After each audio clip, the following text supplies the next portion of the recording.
Celebro que estemos aquí y nada menos que compartiendo algunas reflexiones con ustedes acerca de la verdad, nada menos.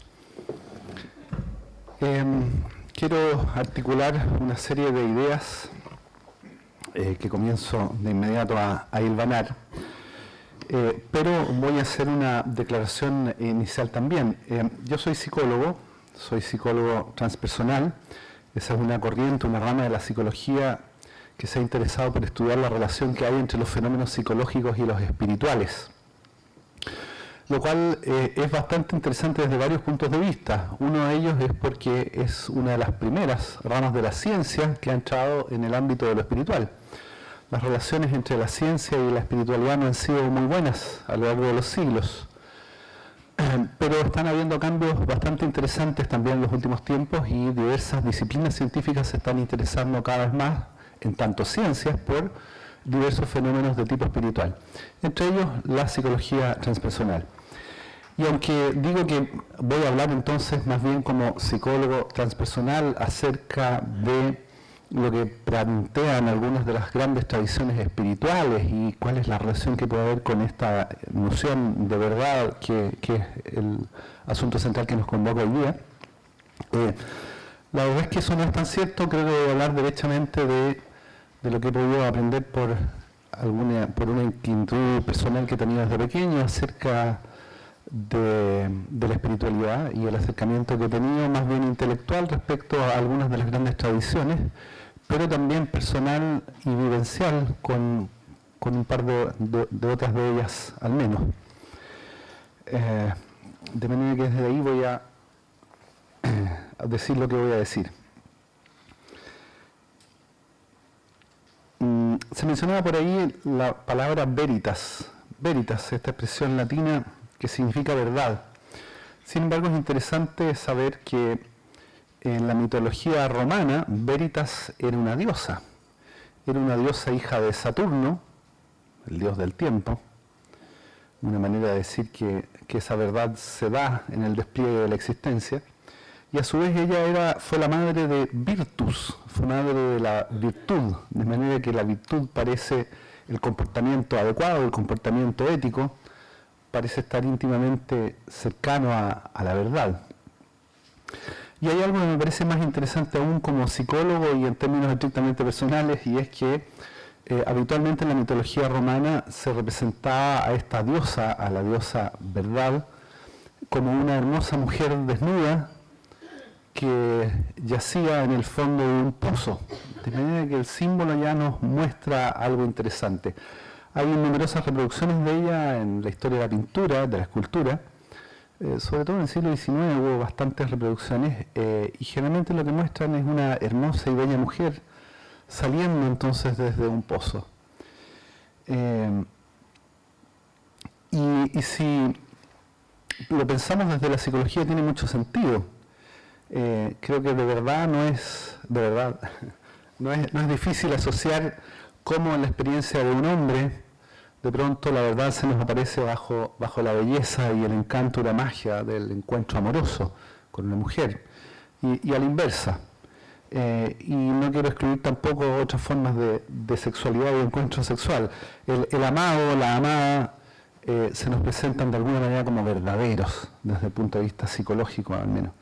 Pero no me voy a centrar tanto en eso, porque quiero ir desplegando algunas otras ideas, pero quiero partir entonces con esta idea de la veritas como una de las aproximaciones de la verdad y que otro de los términos clásicos que se han empleado en la filosofía y en la ciencia lo muestra quizás con mayor claridad, a la que aludió Francisco en un momento, aletheia, este término griego que literalmente quiere decir sin ocultar, desocultar, develar, de manera que cuando esta diosa de la verdad que está en el fondo de un pozo sale a la superficie y se muestra desnuda, entonces es que la verdad es develada, es revelada. Parece ser que la verdad no siempre entonces es evidente, no siempre se nos muestra en el primer contacto. Parece ser que toma un tiempo llegar a ella, parece ser que toma un tiempo descubrirla. Y, y aun cuando en la historia humana encontramos que siempre ha existido una búsqueda de la verdad en distintas formas, una búsqueda desde la ciencia, en gran medida es eso, es una búsqueda de la verdad, y es más que eso también, pero claramente es una búsqueda de la verdad. La filosofía también en gran parte es una búsqueda de la verdad. Sin embargo, sin entrar en la gigantesca historia que hay desde la ciencia y de la filosofía al respecto, ha predominado el concebir a la verdad como algo que puede ser conocido por la mente, por el intelecto, por la razón humana. Está el sujeto que hace uso de sus capacidades perceptivas o bien de su intelecto, de su razón, y puede entonces conocer la realidad que está ahí afuera, el mundo que está ahí afuera.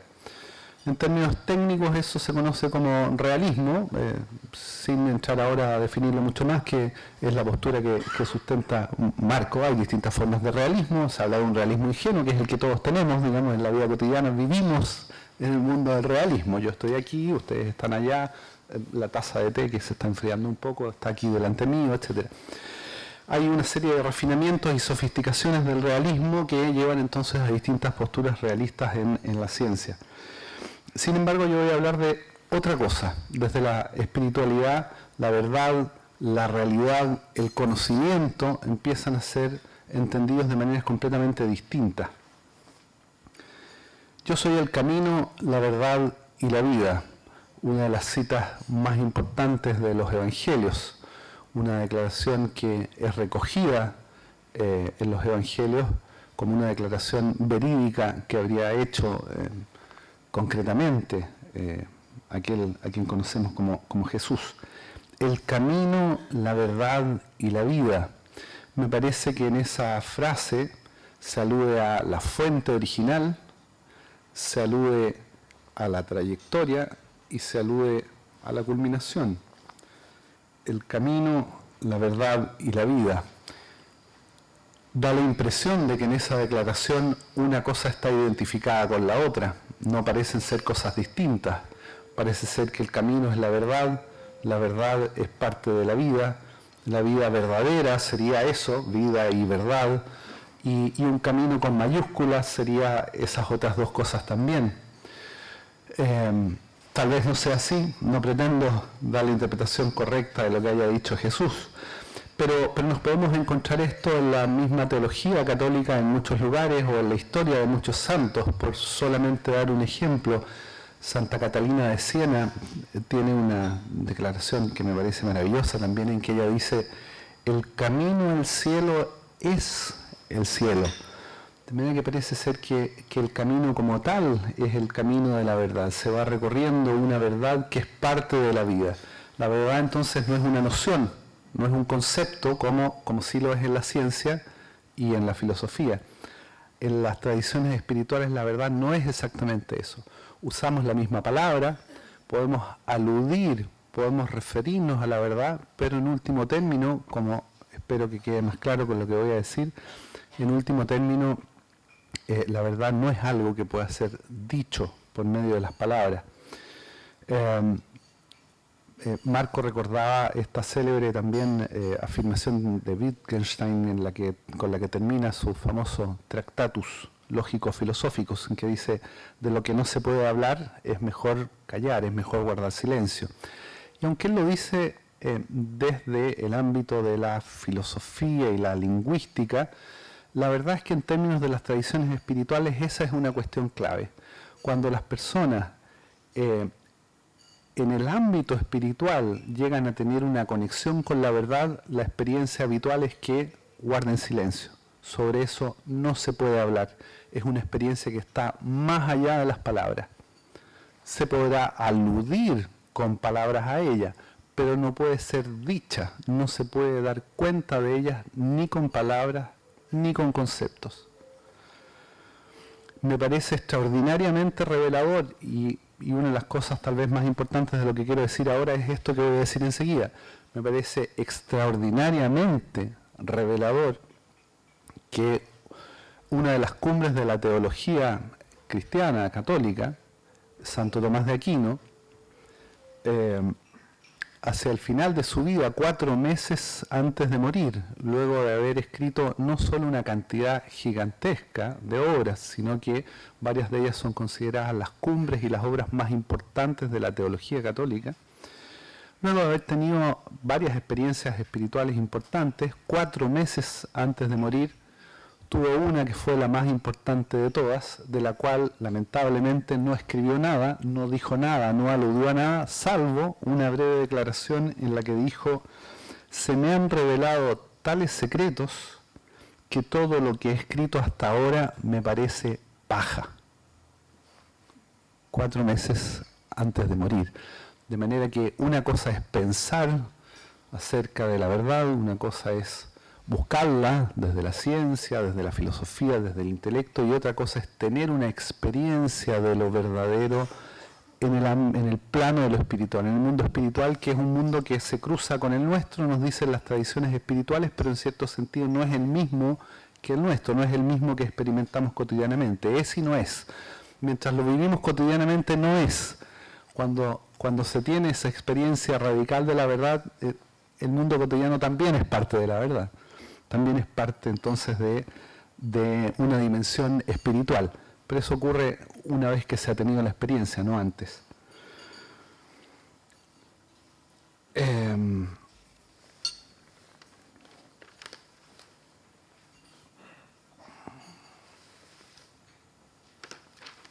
En realidad voy a tocar al tiro al otro personaje cristiano del que iba a hablar. Perdí ya la noción del tiempo. ¿Me quedan cuánto? ¿Unos 10 minutos? ¿Algo así? ¿Sí? Para mirar ahora, miro la hora. Ok. Voy a referirme de inmediato, lo había dejado para el final, pero me parece que es mejor quizás mencionar ahora también. Hay otra experiencia espiritual de las conocidas en el cristianismo que es muy interesante, que es la que tuvo Blaise Pascal. Pascal es conocido como un gran matemático, como un filósofo, es menos conocido que hizo literalmente investigación científica también en su momento. Y ocurrió que Pascal, quien vivió tan solo 39 años, cuando tenía 32 años tuvo también una experiencia espiritual que lo marcó absolutamente, de la que nos dejó un texto conocido como Memorial. Fue tan importante la experiencia mística que tuvo para él, a la que aludió con palabras, las que voy a leer enseguida, pero lo escribió, pidió que lo bordaran y lo cosió en una chaqueta que usó desde entonces hasta el final de su vida, de manera que andaba siempre con este recordatorio, con este memorial, como es conocido, en su propia chaqueta. Y escribió, y van a ver que hace algunas puntualizaciones detalladas como las hace efectivamente un buen científico. Escribió: el año de gracia de 1654, teniendo 32 años, lunes 23 de noviembre, día de San Clemente, Papa y Mártir y de otros en el Martirologio, vísperas de San Crisógino Mártir y de otros, desde aproximadamente las 10:30 de la noche hasta aproximadamente las 12:30, fuego. Y ese fue el título que puso, fuego. Dios de Abraham, Dios de Isaac, Dios de Jacob, no de los filósofos ni de los sabios. Certeza, certeza, sentimiento, dicha, paz. Dios de Jesucristo, tu Dios será mi Dios. Olvido del mundo y de todo, excepto de Dios. No se encuentra sino en los caminos indicados por el Evangelio, grandeza del alma humana. Padre justo, el mundo no te ha conocido, pero yo te he conocido. Una cita de los Evangelios. Alegría, alegría, llanto de alegría. La alegría eterna por un día de prueba en la tierra. Amén. Hay algunas frases más, pero me parece que no aportaban tanto en este contexto, así que lo edité. Lo que me parece muy interesante también es que luego de esta experiencia Pascal dejó de hacer investigación científica y dejó de crear en matemáticas como lo había hecho hasta el momento. Se dedicó sí continuó con la filosofía, una filosofía que fue doctrina cristiana, y se fue a vivir a un monasterio católico jansenista. Es decir, tal como en Santo Tomás vemos que hay una experiencia que es radical, que supone un cambio absoluto, concreto, en la vida de la persona hasta ese momento. En el hinduismo, una de las expresiones más importantes que se utilizan para referirse a la realidad, la verdad, lo real, se confunden, son centrales en ciencia, en filosofía, y también en las tradiciones espirituales. Una de las expresiones más importantes para referirse a lo real es Sat Chit Ananda, las tres cosas juntas, Sat Chit Ananda. La traducción habitual es ser, conciencia, beatitud. Lo real es las tres cosas al mismo tiempo. Es un ser que tiene una conciencia que es absoluta, y ese ser con conciencia absoluta se halla en un estado de beatitud total. Sin embargo, aunque se usa menos una segunda acepción, la segunda acepción de Sat no es ser, es verdad. De manera que nos encontramos de nuevo ahí con que nuevamente el ser parece ser un pariente muy cercano de la verdad. Y la verdad entonces está muy cerca de la conciencia en el hinduismo, y esa verdad que es consciente de todo y de sí misma es beatífica. En el hinduismo existen muchísimos textos sagrados. Los más importantes son los más antiguos, los 4 libros de los Vedas, y Veda también es una palabra que significa conocimiento. Y la tradición dice que los Vedas fueron compuestos por los Kavis. Y los Kavis eran poetas videntes que eran capaces de ver más allá de los sentidos y más allá de la mente. En términos científicos dirían más allá del empirismo y más allá del racionalismo. Sin embargo, bueno, si el ser es la verdad y es la conciencia y es beatífica, ¿por qué no lo vemos tan fácilmente?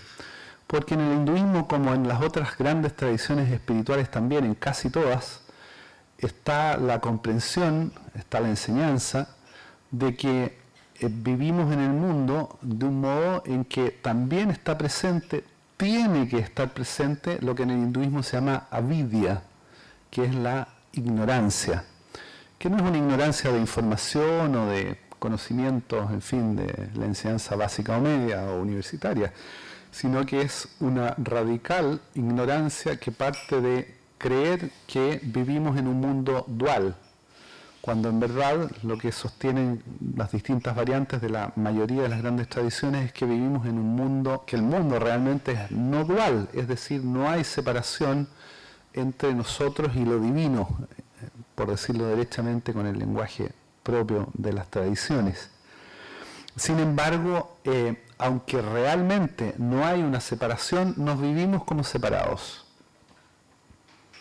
Yo me siento distinto de ustedes, me siento distinto de quienes están en la mesa, y me pregunto, ¿existirá Dios o no existirá Dios? Evidentemente yo no soy lo mismo que las plantas que diviso entre las cortinas, etcétera, etcétera, etcétera.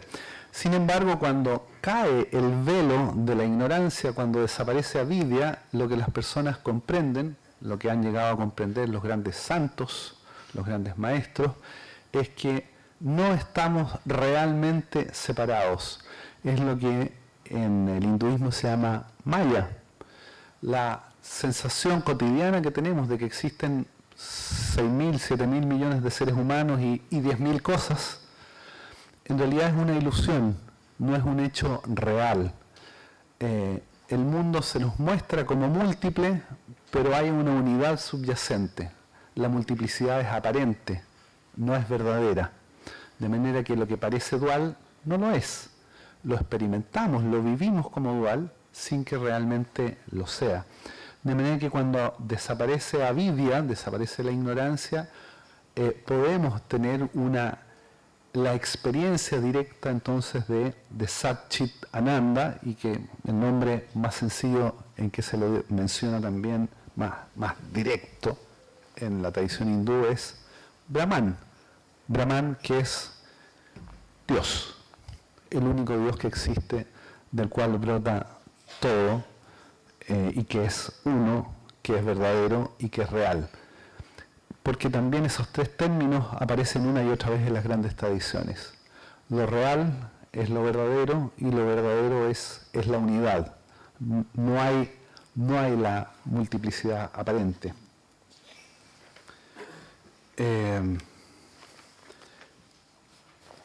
Estoy ya en el tiempo, así que voy a muy brevemente a referirme. Me parece muy interesante también, si estoy tratando de presentar dos o tres cosillas, dos o tres vocales de las grandes tradiciones espirituales, que en el budismo, en la doctrina que tiene el budismo, que no es mucha, no es como la teología católica, que es de una extraordinaria riqueza, es enorme, es muy vasta, en el budismo hay mucha menos. Se habla de las cuatro nobles verdades, y ese es el nombre que tiene, las cuatro nobles verdades. Y a ver si a ustedes les parecen tan verdaderas o no. El budismo plantea que existen efectivamente estas cuatro esenciales verdades con las que difícilmente alguien podría no estar de acuerdo. El budismo dice, en la existencia, tal como la vivimos, hay dukkha. Dukkha normalmente se la traduce como sufrimiento, pero en realidad los lingüistas dicen que una mejor traducción es insatisfacción. En la existencia, inherentemente, hay insatisfacción. No es que sea lo único que haya, hay muchas cosas más, pero una de las que inherentemente hay es la insatisfacción. Por mayores realizaciones que tengamos, por más felices que seamos, por más plata que tengamos, en fin, hay un punto en que algo nos falta, siempre hay algún grado de insatisfacción. A eso se refiere la primera de las nobles verdades. La segunda dice que la causa de esa insatisfacción es trsna, el deseo, desear algo. Queremos más, queremos más años de vida, queremos más salud, queremos más dinero, queremos más reconocimiento, queremos dormir más, lo que sea, queremos algo, lo que sea. El querer algo y lo que sea nos provoca entonces insatisfacción, porque a veces conseguimos lo que queremos, pero lo queremos de nuevo o lo queremos más, y muchas veces no conseguimos lo que queremos, de manera que el deseo nos provoca el sufrimiento. El sufrimiento puede extinguirse, dice el budismo, cuando se extingue la causa, de manera que si logramos suprimir el deseo, entonces no vamos a sufrir. Y el deseo puede ser suprimido mediante la práctica del noble óctuple sendero, dice el budismo. Hay 8 prácticas que en realidad toman muchos años, gran parte de la vida, con las que podemos llegar entonces a extinguir el deseo y alcanzar el nirvana. Nirvana viene de dos palabras, nir y vana. Nir es un prefijo negativo, equivale a algo así como no. Y vana es arder, de manera que nirvana es no arder. Simbólicamente lo que quiere decir es que no sucede nada, se está en un estado de absoluta paz, se ha extinguido el sufrimiento. El Buda alcanzó el nirvana y lo que los budistas buscan es alcanzar el nirvana. Percibir que el mundo es samsara, lo llaman ellos. Es la misma idea en el fondo del hinduismo, de la ilusión. Samsara es el eterno ciclo del renacimiento en el que vivimos en un mundo que se nos aparece como dual, siendo que no lo es. El despertar, que es lo que buscan los budistas, la iluminación, el satori, se produce cuando avidya, usan la misma palabra incluso, desaparece y las personas descubren entonces que la verdadera naturaleza de la mente es la misma verdadera naturaleza de la realidad y que no hay separación entre uno y todo lo que existe. Y cuando eso ocurre, que nos suena quizá un poco a cognitivo, y no es un fenómeno cognitivo, la persona entonces experimenta un estado de serenidad que ya no es perturbada por nada que ocurra desde fuera. Para terminar, voy a aludir simplemente a que en el sufismo, otra gran tradición espiritual no muy conocida para nosotros, en el sufismo se habla de los 99 nombres de Dios, es una manera simbólica de referirse a los infinitos atributos divinos, son 99, hay algo que no se dice, no se pueden decir 100, hay algo que siempre se escapa a la comprensión humana, hay 99, uno de esos 99 nombres, uno de los importantes es Hak, y Hak significa, de nuevo, tanto lo real como la verdad. Y les interesará saber de un santo, un mártir, sufí, uno de los primeros. El sufismo aparece por ahí por el siglo VIII, IX después de Cristo, poco después de un par de siglos después de la existencia del profeta Mohammed, con el cual hay una íntima relación, el sufismo y el islamismo. Hubo uno de los primeros santos, Hussain Mansur al-Alaj, que vivió entre el año 858 y 922. Fue ejecutado luego de un juicio de 11 años, del cual hay referencias abundantes, porque él había alcanzado un estado tal de comunión con lo divino que declaró en varias oportunidades Ana al-Haq, yo soy la verdad.